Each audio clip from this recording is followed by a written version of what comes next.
નમસ્કાર. ધાનેરા તાલુકાને આપણને થરાદ સાથે જોડ્યા છે.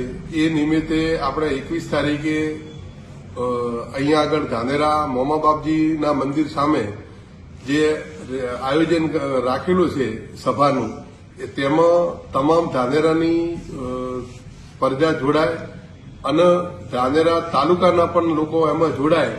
કારણ કે આ લડાઈ કોઈ રાજકીય નથી. આ લડાઈ આપણા તાલુકાની છે અને તાલુકાની લડાઈ માટે આપણે જો જાગૃત નહીં બનીએ અને આપણે પણ એમાં તત્પર નહીં રહીએ તો સરકાર સુધી અવાજ પહોંચશે નહીં. સરકાર સુધી અવાજ પહોંચાડવા માટે આપને મારી એક નમ્ર વિનંતી છે કે તમામે તમામ લોકો આ રેલીની આ સભાની અંદર આપ જોડાશો અને આ સભાને સફળ બનાવશો એવી ધાનેરા તાલુકા પર જોડે અને ધાનેરા શહેર જોડે અમે એક વિનંતી પણ કરું છું અને અપેક્ષા પણ રાખું છું કે આપના કિંમતી સમય બચાવવા માટે આ વસ્તુ કરવી જરૂરી છે. કારણ કે તમે જો આ બાબતે જો નિષ્ક્રિય રહેશો તો આવનારા સમયમાં આપણાને ખૂબ હાલાકી ભોગવવી પડશે.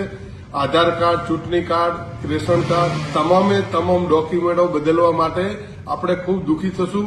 એટલે મારી તો ધાનેરા પ્રજાને ખૂબ ધાનેરાના જે પણ લોકો છે અને જે પણ સમિતિ હોય કે કોઈ ડોક્ટર એસોસિએશન હોય, મેડિકલ એસોસિએશન હોય, વકીલ એસોસિએશન હોય કે કોઈ વેપારી એસોસિએશન હોય, તમામે તમામ લોકો આમાં સાથ અને સહકાર આપે એવી આપના જોડે અમે અપેક્ષા રાખીએ.